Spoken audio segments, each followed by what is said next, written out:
Welcome back to Bacot Bang Julid. Bincang cekacot.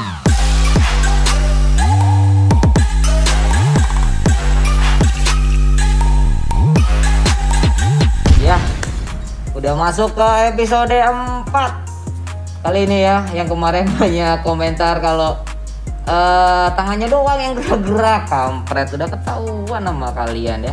Kalian emang cinta banget sama Bang Julid, gak tau itu. Dan kali ini apa yang pengen kita bahas di episode keempat dan apa yang pengen lu tauin di episode keempat kali ini, Bang Julid bakal ajak lo masuk ke perbedaan hip hop lokal di era dulu sama era now. Nah, asik kan? Gimana kabarnya semua? Gimana kabarnya? Udah sebar berapa episode nih? Bacot Bang Julid? Belum? Kalau lo mau bacot Bang Julid tetap ada di YouTube, tolonglah bantu sebarin. Apa susahnya sih? Ya kan? Yang susah itu kalau gak ada yang bantu sebarin. Lo ingat gak sih kalau dulu Kill DJ pernah bikin konten, gua lupa judulnya, Rap in News kalau nggak salah. Rap in News itu konten hip hop ala si Kill the DJ yang sekarang dipakai sama Willy Winarko. Hampir sama sih secara konsep. Cuman Kill DJ nggak jadi ngelanjutin karena dia sekarang fokusnya jualan beras. Nah, yang kedua juga ada konten-konten edukasi dari Bang Igor atau yang biasa kita kenal sebagai Bang Saikoji, yang udah beri banyak edukasi tapi ternyata nggak ada yang nyantol di kepala lo semua. Dan lo masih tanya aja yang crunchy antara real versus fake, terus distract, atau malah lu sendiri cuma mau ngebacot tanpa ada tindakan, cuman tanya-tanya lah ya. Kalau istilah sekarang adalah pansos. Maksudnya lu itu cari traffic dengan berlagak jadi rapper doang. Damn, itu yang gue bilang fake kalau itu. Lu bukan rapper, bukan pantas di hip hop lokal. Nah, menurut lo emang jadi rapper itu enak? Enggak lah, enggak ada duitnya tahu. Kali lau emang terakhir tajir ya, macam band Utomo. Jadi nggak perlu jualan kue buatan bini ya kan. Nah, yang berbeda antara hip hop dulu sama hip hop sekarang itu beragam sih. Tingkat kesulitan di zaman dulu sama zaman sekarang itu juga beragam. Yang pertama dari sisi distribusi. Di sisi distribusi dulu namanya masih ada mayor label tuh, dan terus ada juga ada di Stara kalau dari tempat-tempatnya naruh CD dan kasetnya. Semua rapper berlomba-lomba untuk masuk ke mayor label itu. Nah, berbeda dengan sekarang. Sekarang ini benar-benar otak lo harus kreatif, otak lo harus bisa manfaatin peluang yang ada, media sosial yang ada, digital platform yang ada supaya lu makin dikenal. Tapi gak cuman itu aja sih. Kalau di zaman dulu kita mesti ke Jakarta, kita nego sama mayor label buat masukin lagu-lagu kita yang kebentuk jadi pesta rap, ada albumnya Iwake dan lain-lain, dan itu jadi everlast di kepala lau karena nggak ada lagi yang kita dengar waktu itu, benar-benar hip hop dan nancep. Nah, beda dengan sekarang tiap 3 jam itu ada satu orang rapper yang bakal ngerilis lagunya di Indonesia. Berarti kalau 24 jam dibagi 3 berapa Pak? 8 ya? 8 rapper yang merilis lagu, tapi kenapa kita nggak nge-boom? Coba hitung itu selama setahun berapa kali itu lagu-lagu yang baru. Nah, kendalanya apa tuh? Yang kedua dari apa lagi ya kalau kita ngomong tentang distribusi, yang kedua adalah recording. Nah, ngomong-ngomong recording, di era dulu kalau mau recording kudu ke studio yang gede, megah, terus ada produsernya banyak orang, alat mixernya gede-gede gitu kan, kayak di filmnya Dr. Dre, gede gitu. Itu udah mulai semakin tahun 2000-an udah mulai agak mudah. Itu tahun-tahun 89 ke sekian-sekian lah, itu yang pakai mayor label itu agak gede. Di 2000-an udah mulai recording rumahan, home recording. Itu awalnya, itu ada Fruity Loop lah, itu masuk ke Indonesia.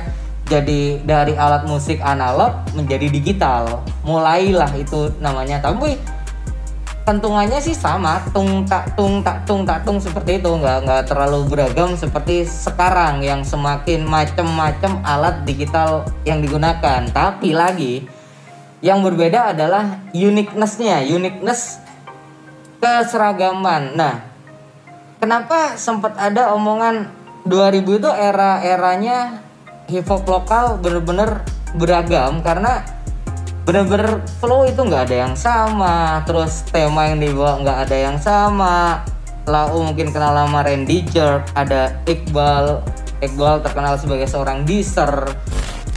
Berbeda-beda karakternya. Nah yang sekarang nih beatnya berbeda-beda, keren-keren, tapi flownya sama-sama aja. Itu loh yang ngebedain dulu sama sekarang. Terus yang berbeda lagi di alat recording udah di media hip hop sekarang. Media hip hop dulu cuma dikuasain sama Kaskus, itu ada pakai forum Kaskus. Terus ada Hip Hop Indo, ini legend sekali. Terus ada Hip Hop Heroes. Ada 3 media tempat kita bersilaturahmi. Media itu penting buat kita untuk bisa saling ngobrol, saling tegur sapa, kita ngadu skill kita, apa ya? Ya kita perlu lah namanya silaturahmi. Jadi tahu nih, ini dari mana, seperti itu dulu.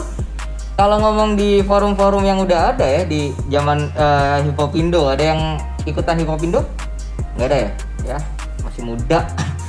Jadi di situ kita benar-benar ketemu dan saling ngobrol tuh di forum sebagai nama-nama akun. Terus cara cari uang zaman dulu ribet, serius. Ribetnya adalah nggak ada AdSense kayak sekarang. Kalau dulu benar-benar performanya off air doang, off air yang kita harus datang panggung-panggung. Kalau masih dibayar masih untung, kalau kebanyakan sih nggak dibayar. Ya nasi bungkus sama ucapan terima kasih lah yang masih berlaku sampai hari ini.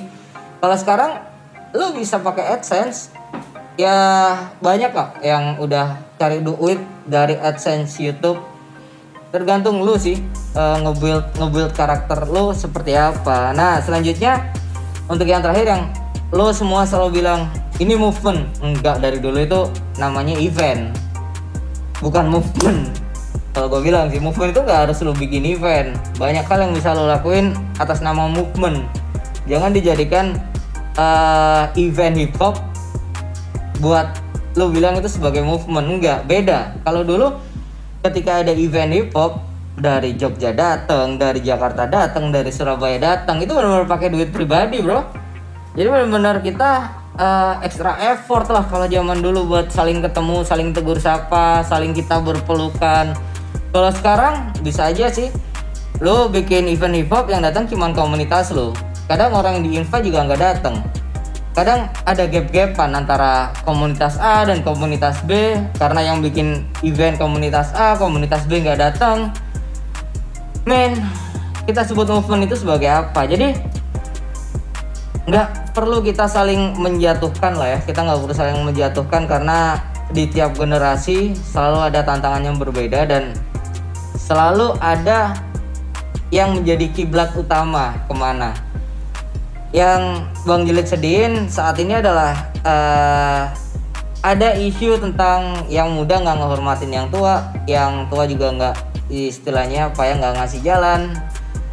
Semua punya tantangan, semua punya kesedihan yang beragam di eranya, semua punya saingan. Tapi yang perlu kita lakuin, yang perlu kita gerakin sebagai movement adalah bersatulah semua rapper di Indonesia. Udah itu aja sih. Jadi kita udahin di episode 4. Jangan pernah berpikir mereka yang sudah membuat jalan di hip hop lokal ini skillnya biasa-biasa aja. Enggak, tantangannya berbeda dengan yang sekarang. Memang yang sekarang lebih bagus-bagus sih, cuman tantangan yang dulu lebih susah. Jadi kita harus menjadi satu hip hop lokal, satu hip hop untuk semuanya. Oke, Bang Julid pamit untuk di sesi 4, sesi episode kelima. Bisa lu tulis di bawah di kolom komen kalau emang nggak cocok sama pendapat lu bisa muntahin, lu bisa bacotin, bebas lah. Oke, sampai jumpa di episode selanjutnya. Bye.